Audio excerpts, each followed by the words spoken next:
Hello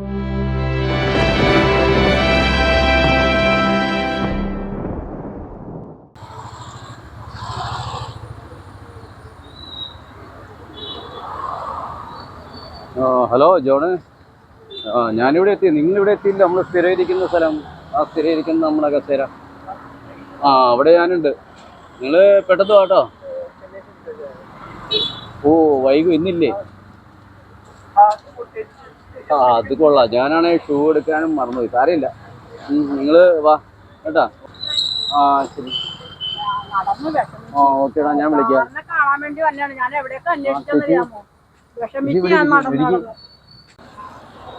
ക്ഷമിച്ചിട്ട് എന്താ ഇവിടെ? എന്ത് പറ്റി? കഷ്ടപ്പാടായിപ്പോയി എനിക്ക്. സ്ഥലങ്ങളും ഒക്കെ വിറ്റ് വേറെ ഇത് വന്നുകൊണ്ട് ഞങ്ങൾ വീടൊക്കെ എടുത്തു പോകാനുണ്ട്. കാശ് കിട്ടുന്നില്ല, കിടക്കാൻ സ്ഥലമില്ല. അങ്ങനെ പല പല പ്രശ്നങ്ങളായി എനിക്ക്. എന്ത് ചെയ്യും? ഞാൻ എവിടെ കിടക്കും? മക്കളെല്ലാം വേറെ പോയി. അവരാരും എന്നെ തിരിഞ്ഞു നോക്കണില്ല. എനിക്ക് കഞ്ഞി പോലും കുടിക്കാൻ വശമില്ല. ഞാൻ പട്ടിണിയാണ്.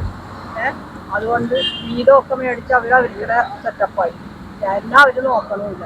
ഞാൻ ആകെ പെരുവഴിയിലാണ്. കിടക്കാൻ പോലും സ്ഥലമില്ല. അപ്പൊ ഭർത്താവ് എന്ത് ചെയ്യും? ഭർത്താവ് മരിച്ചുപോയി. ഭർത്താവ് മരിച്ചോടുകൂടിയാണ് ആകെ അധോഗതി ആയത്. അപ്പൊ മക്കളുണ്ട്, അവരൊക്കെ നല്ല സെറ്റപ്പായിട്ട് നിൽക്കുന്ന മക്കളല്ലായിരുന്നോ? സെറ്റപ്പാണ്. പക്ഷെ അവർക്കടേതായ രീതിയിൽ അവര് ജീവിച്ച് അവർക്കുടെ കാര്യങ്ങൾ മാത്രമേ നോക്കുള്ളൂ. തള്ളമാരെ തന്തമാരെ നോക്കുക അതൊരിക്കലും നോക്കില്ല. ആ ഒരു പ്രതീക്ഷ നമ്മ ഒരിക്കലും നോക്കണ്ട. അത് കാരണം ഇപ്പൊ എന്തോന്ന് പെരുവഴിയായി. വേറെ ഒന്നുമില്ല, കിടക്കാൻ പോലും സ്ഥലമില്ലാത്ത അവസ്ഥയായി. അപ്പൊ ചേച്ചിക്ക് കുറെ സ്ഥലങ്ങളുണ്ടായിരുന്നല്ലോ? സ്ഥലമൊക്കെ ഉണ്ട് ഇപ്പോഴും. പക്ഷെ കേരളയിൽ സ്ഥലം കൊടുത്തപ്പോ അവർ സമ്മതിക്കണില്ല. അങ്ങനെ പ്രശ്നമുണ്ട്. കേരളക്കാര് മഞ്ഞക്കുറ്റി വെച്ചേക്കണ കാരണം അത് വിൽക്കാനും പറ്റണില്ല, എങ്ങോട്ടും പോകാനും പറ്റാത്ത അവസ്ഥയിൽ നിൽക്കുകയാണ് ഞാനിപ്പോൾ. ആരും വന്നുമില്ല. സ്ഥലം വിൽക്കണമെങ്കിൽ ഇത് മഞ്ഞക്കുടി മാറ്റണം. അങ്ങനെ കഴിഞ്ഞ സർക്കാർ അങ്ങനെ കുറെ കാര്യങ്ങളൊക്കെ ചെയ്തു വെച്ചിട്ടുണ്ട്. അതിപ്പോ പുതിയ സർക്കാർ വന്നിട്ട് അതൊക്കെ എടുത്ത് മാറ്റിയിട്ടുണ്ട്. കേരളയിലും കാര്യങ്ങളും അങ്ങനെയൊന്നും ഇപ്പൊ ഇല്ല. ഈ സർക്കാർ കേരള പദ്ധതി റദ്ദാക്കിയിട്ടുണ്ട്. എനിക്ക് ഒരു അപേക്ഷയുണ്ട്. എനിക്ക് ഒരു അത്യാവശ്യ കാര്യം പറയാനുണ്ട്. എനിക്ക് ഒരു ഓപ്പറേഷൻ ഉണ്ട്.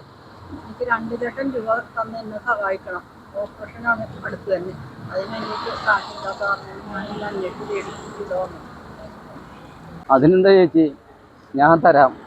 ചേച്ചി, ഞാൻ എൻ്റെ അച്ഛനും അമ്മയൊക്കെ പണിക്ക് പോകുമ്പോൾ ചേച്ചിയുടെ വീട്ടിൽ നിന്നാണ് ഞാൻ എല്ലാ ഭക്ഷണവും കഴിച്ച് ജീവിച്ചത്. ആ നല്ല പ്രായം ഞാൻ ഓർക്കാതിരിക്കുമോ? ചേച്ചി, അന്ന് ചേച്ചിയുടെ വീട്ടിൽ നിന്ന് ഞങ്ങൾ ഓടി നടക്കുമ്പോൾ എന്തോരം സ്ഥലങ്ങളായിരുന്നു ചേച്ചിക്ക്. പാടം, വരമ്പ്, തെങ്ങുംതോപ്പ്, കുളം. ഇത് ഈ പറമ്പിൽ കിടന്നല്ലേ ഞങ്ങൾ വളർന്നത്. അതിൻ്റെ നന്ദി ഞാൻ ചെയ്യൂലേ? എൻ്റെ ആ കുട്ടിക്കാലം വലുതാക്കിയത് വരെ ചേച്ചിയുടെ വീട്ടിൽ നിന്നാണ്. ഇതൊക്കെ ഓർക്കുമ്പോൾ ഈ 2 ലക്ഷം അല്ല, ഞാൻ സഹായിക്കും. 2 ലക്ഷം അല്ല, ഞാൻ ചേച്ചിക്ക് 5 ലക്ഷം രൂപ തരാം. പിന്നെ ഞാൻ അവിടം വരെ കൊണ്ടേ ആക്കിക്കോളാം. അയ്യോ, എനിക്ക് 5 ലക്ഷം രൂപ വേണ്ട. എനിക്ക് 2 ലക്ഷം രൂപ തന്നാൽ മതി. എന്നെ സഹായിച്ചാൽ മതി.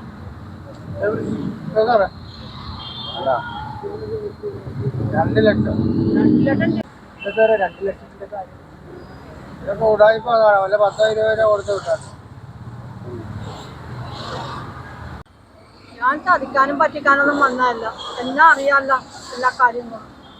അറിയാവുന്നതാണോ? എനിക്കറിയാവുന്നതാണ്. വർഷങ്ങളായിട്ട് അറിയാവുന്ന എനിക്ക്. അവരുടെ ഒരു പ്രശ്നങ്ങളുണ്ട് കുറെ. അപ്പോൾ ഇവർ കൊല്ലത്തുള്ളതാണ്. അവിടെ നിന്ന് ഇപ്പോൾ എന്നെ കാണാൻ വേണ്ടി വന്നതാണ്. പണ്ട് എന്നെ ഒത്തിരി സഹായിച്ചിട്ടുള്ള ആൾക്കാരാണ്. ഇതുപോലെയൊക്കെ 2 ലക്ഷം ചോദിക്കുന്നുണ്ട്. അപ്പോൾ എനിക്ക് തോന്നി അത് ചോദിക്കും.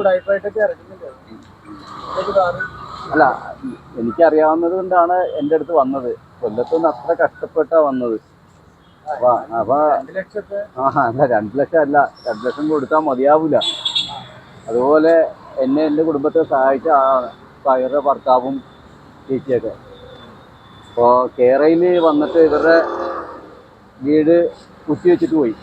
അപ്പോൾ അവർക്കത് വിൽക്കാനും പറ്റൂല, എങ്ങോട്ടെങ്കിലും പോകാമെന്ന് വെച്ചാൽ അതിനും പറ്റൂല. കേരളയിലാണോ ചേച്ചിക്ക് പണി തന്നെ? അവര് കാസർഗോഡ് നിന്ന് അപ്പൂ കൊണ്ട് തിരുവനന്തപുരത്ത് വന്ന് രാവിലെ തിരുവനന്തപുരത്ത് അപ്പം വിട്ട് വൈകിട്ട് 4 മണിക്ക് കാസർഗോഡ് എത്താൻ ആ ചുവന്ന കുറ്റി, ചുവന്നല്ല നീലക്കുറ്റി, മഞ്ഞക്കുറ്റി ഇട്ടത്. പുതിയ സർക്കാർ വന്ന് എല്ലാം പിടുതല്ലോ. നമ്മുടെ പുതിയ സർക്കാർ റദ്ദാക്കി. അതേതായാലും നല്ല കാര്യം. കേരളിന്റെ പ്രശ്നം കഴിഞ്ഞു. ചേച്ചിക്കുള്ള ബുദ്ധിമുട്ട് ആ സ്ഥലം വിറ്റിട്ടൊന്നും വേണ്ട, നമുക്ക് അതിനുള്ള കാര്യങ്ങൾ ഞാൻ ചെയ്തോളാം കേട്ടോ. ഇപ്പം ഞാൻ താമസിക്കുന്നത് ആ ഫ്ലാറ്റിലാണ്.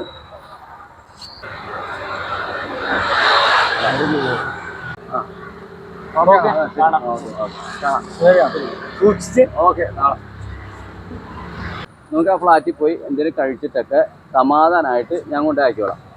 അതുപോലെ കാശ് പോകുമ്പോൾ അവന്റെ പൈസ കാശുണ്ടല്ലോ, ആകെ ഗോവിന്ദ സീനുണ്ട്.